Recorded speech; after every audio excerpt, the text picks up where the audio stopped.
Hey everyone, welcome back to the layout. This is going to be February of 2024's layout update. There's a multitude of things to show you today. Some of it's 3D printed Coke loads, some of it's some new rolling stock I have, and some of my Coke cars.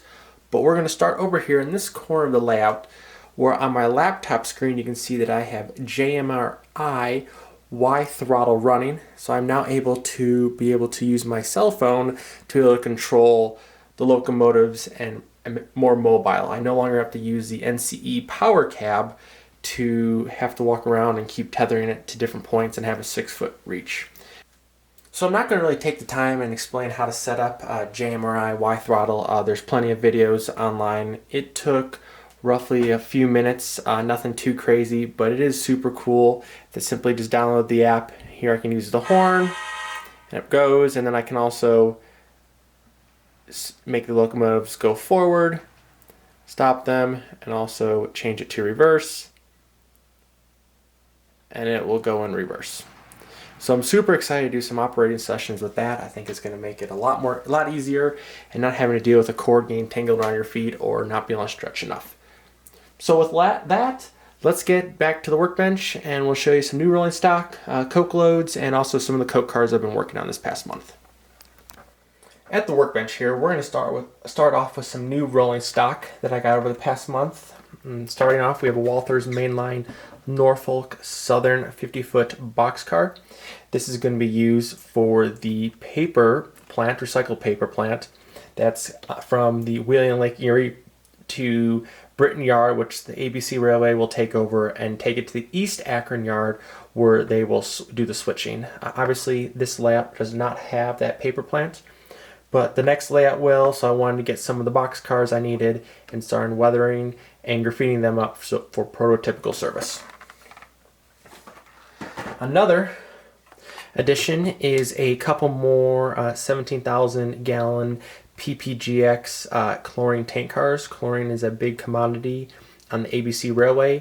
It is going to be used also on the CSX Railway at the Newcastle sub. The local D750 actually switches Jones Chemical and has a couple chlorine tank cars, but the ABC Railway also switches PPG Industries in Barberton, Ohio, and there's a couple chlorine tank cars there. These tank cars here are going to be patched out for AXLX service. Now, I believe AXLX bought these PPG tanks and only switched the reporting marks, leaving the numbers the same. But since I have this 3 of the same 1646 numbers, I will also be patching those numbers out.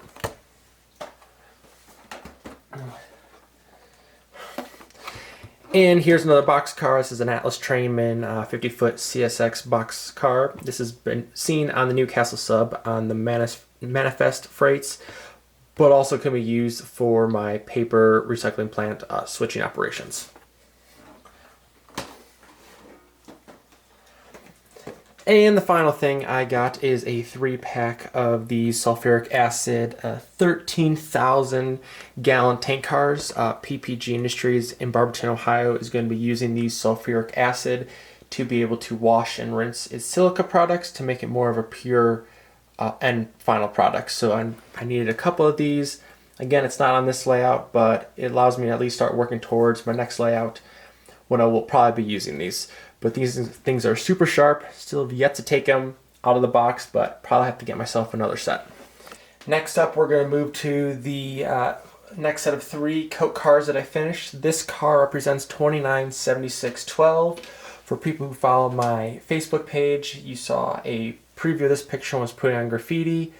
But in this one, I made sure to try to add some realistic graffiti that's actually seen on this car, as long as a little extra dirt. This panel has a little bit of rust, and then there's a few extra spots up on top of the extension where you can see some of the extra rust and dirt marks. And one thing I did change about doing this is I did a little better job making this brace right here a little more dirt, grime, and rusty as per the prototype. I didn't love some of the first ones that I did, as I think it was too clean, but really like how this one turned out.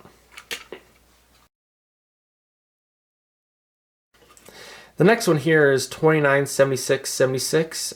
Same thing. The only graffiti that's on this one, there was 3 little dots by this FRA stripe, and then a little bit of patch out work by this FRA stripe, and then this label over here. So I mimic that. Same thing on the top. I made sure to add a little bit extra dirt, rust, grime, and then weathered it down. Really like this one. It does closely match the prototype. The prototype is a little dirtier, but I think I gave this a good dusty coat to make it look realistic.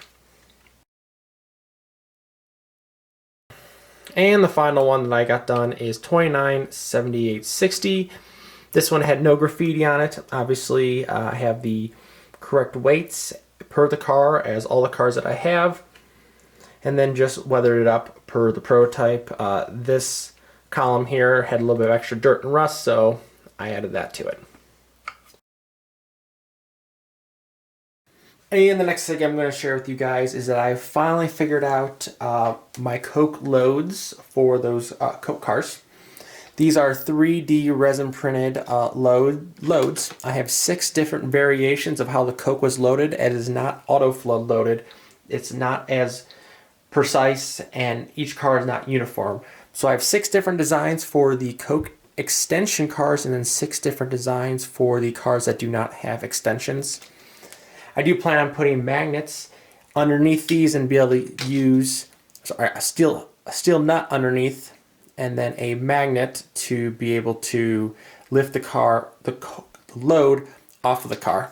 And then here is a little bit of an example of one of the, if I can get it focused, one of the variations in the Coke load. I simply bought this product on Amazon. It's like a bead sand filler, and I think it looks realistic like Coke. I have found that I do have to hit it with a little bit of dull coat to tone down the shine on it, since Coke is not quite as shiny as coal. Now we're going to move back over to the layout, and we'll show you a train loaded up with the Coke loads, and we'll see what you guys think. Alright, we are back here now in the corner of the layout room, taking a look at the Coke loads. I only have 4 of the extension loads done and 1 of the regular cars, but we can still take a look at them. I think they look really realistic. I took away some of the shininess while using dull coat, as I stated before. And each car has its own separate load profile, which is really neat. And so I only have 6 variations, but obviously without having 6 variations for each type extension, and then 6 variations for the regular cars. But since I only have 5 right now, it looks real and awesome. As you can see there, the Coke does go over the sides, which is correct per the prototype. And I'm really excited to see these on a train when I get all the ones done. So thanks everyone for following along with us for this February 2024 update. We'll hope to see you in March.